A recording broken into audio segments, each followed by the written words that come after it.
Hi, welcome to a brand new video of the Target Individual Program. This is my second time doing this video. The first time I forgot to include I was speaking but the video wasn't showing. But I'm just going to try and run this through very quickly.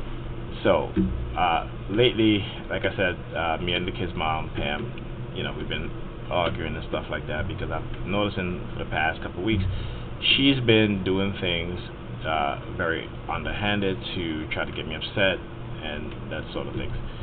And usually when she acts like this, I know it is them influence her, whether it be through the technology or through her friends, co-workers, what have you, tell her certain things. So, one of the things that they do in this program, if you are in a relationship, they will destroy your relationship, right?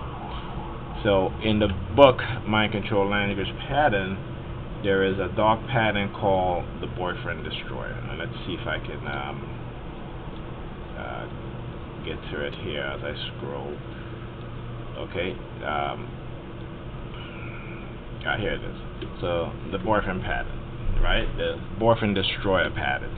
So again, they'll use this, and it goes for women too. So if you're a woman, you're a TI, they will do the same thing to destroy your relationship and break you up from the person that you were involved with. Okay, so you guys again need to read this book. It is very important, very informative. All right. Also, thank goodness the psychologicalharassment.com website is back up. So also read about degrading themes and indirect threats, verbal maneuvering to hide direct threats. Okay, so that's what people who have covert aggressive personality, they do this a lot. Okay, and they do this because, as it says here, degrading theme can be not only disturbing to a person but also threatening.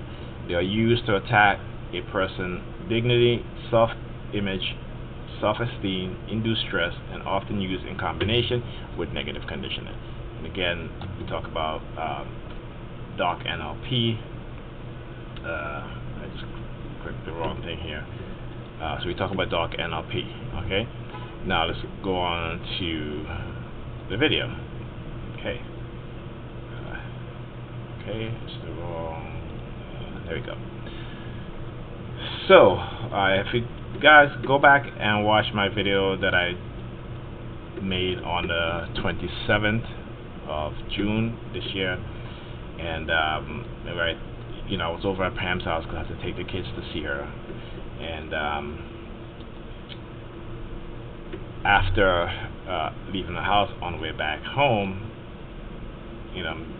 going through my route that I normally take to go home, and I come up on an intersection that I normally turn on, and then I saw all these police cars there. Okay, now again, when I'm being targeted heavily, especially when they involve the police and I targeted, I'll see stuff like this a lot, all the time. Okay, and so on my way home, I see this and I'm like, okay, something just doesn't seem right here, because again, during the week and a half, they've been using the police to target me and harass me, right? So when I see this, I'm like, okay. So I was about to turn, but then I saw the police officer, he did like a hand signal, have you. So I was like, okay, let me see what else they're going to do. So I went straight, and see, as I approach now, he closed his door, right? And then as I drove back, he bows his head. Of course, this guy here gives him the signal that he's close. Okay. Then standing over here was a whole bunch of uniformed police officers. Okay. And then they left as I approach. Okay. They do some great masking techniques, okay, to mask the harassment and the psychological threat. Okay, so I am driving back now to get to my regular route that I take to go home. Okay.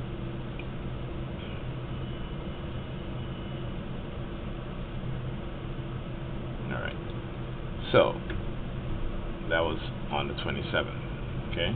I did another video yesterday, and it's funny because I've been coming over here for the past couple of days now because I come to get one thing and I forget something else, and I have to come back and get it because it's going to be very hot this weekend, and I had bought a fan for my house, but I forgot it here, and so I just came back today because I was here yesterday, did a video, you guys see it on the, and so I had to come back and get this fan that I had bought, and I was like, okay, let me just do this video real quick.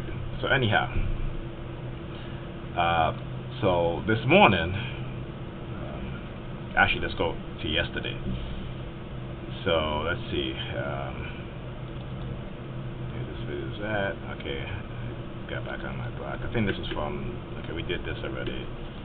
Alright, okay, you do this. That showed you in the previous video, leaving at my house with the synchronization with the police. Okay, let's see here. Okay, so yesterday now, okay, left my building and this van was parked in front of my building. When he sees that I came out of my building, he drove up, okay, because again, he didn't want me to record him. Alright, he now wouldn't want me to record him, but he, just in case that I started recording him, he thought maybe he'll get away, okay? Excuse me. But it just so happened that the light changed. Okay, so I was on my way to the laundry. I was doing laundry yesterday, and again, the harassment. Okay, and so this was when I was going back to the laundry because my clothes was in the dryer, and I had to go, get my clothes, fold them, and take them back home. Okay. I drove up again, using that number. You can look at the number 718-232-344. See? Again, that's what I'm talking about. Phone number on the van. This is what they do. 32 in it. They'll find numerous ways to target me. And they can't do it in the license plate because the kid across the street pinching his nose. Okay, so I was just describing how there's a young child, not child, but, well, he's a child, but a young kid. And as he sees me, he starts pinching his nose, right? And so I'm like, okay, yeah. So when they can't do it with the license plate or with the cops, they'll find some way of displaying that number to try to trigger me. Okay, so again, walked out of my apartment building. The van was parked in front of my apartment building.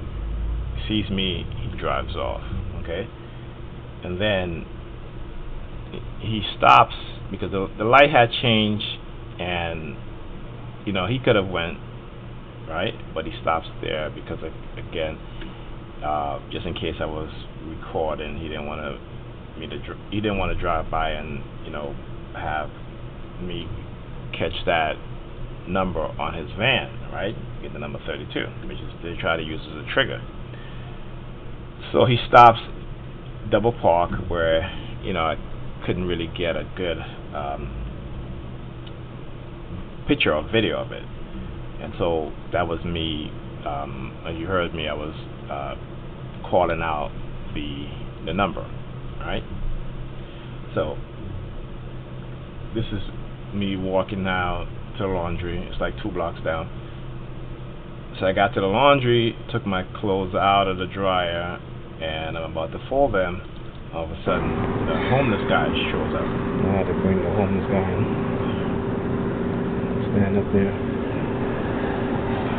Okay, so when he sees me recording him, and I'm describing exactly what it is that he's doing, he looks over at me and then he leaves. Okay, now this is immediately as I enter the laundromat. Okay, he comes in and just stands there. You know, and he was there for about a good minute before I started recording. And also, this guy right here, he works in the laundromat.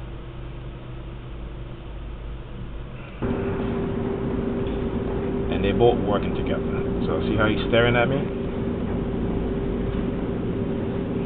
Then he looks at the homeless guy. Again, that's what you call a subliminal threat. Okay? That's what you call silent subliminal. Okay?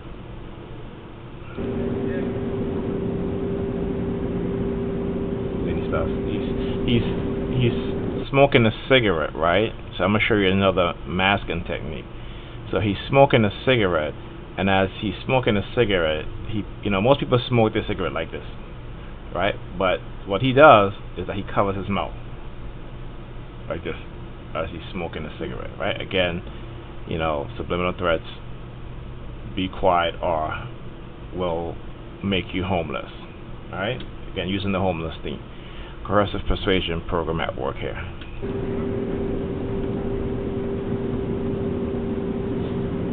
Guy works in the laundry. So now he starts touching himself. Okay.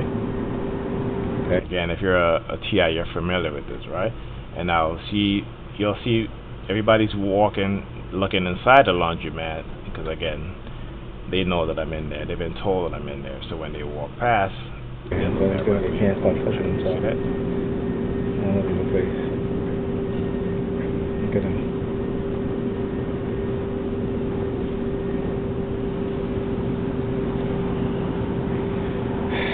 People that operate this establishment, the employees, they all participate in this stuff. Okay? Because the homeless guy can't stand up in there. He comes, and he's new here. I've never seen him before.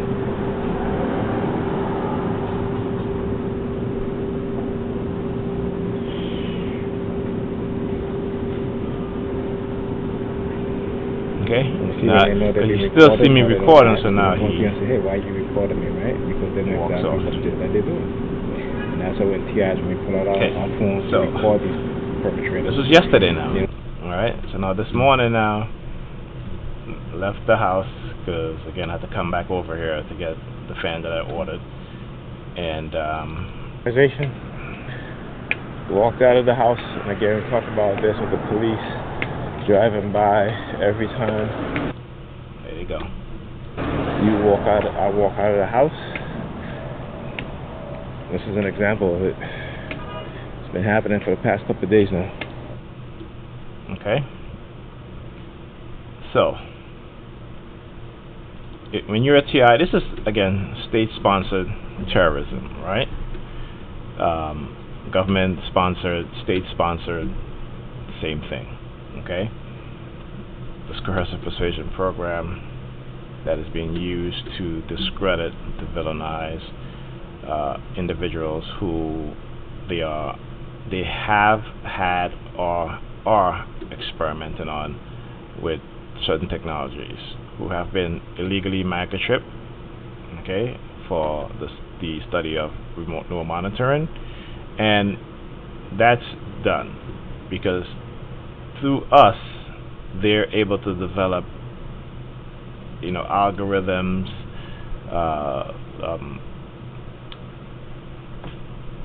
software where we can identify what you're thinking, what you're seeing, what you're dreaming about, and then also identify what you're thinking. But they can also transmit images, commands, words, basically brainwash you.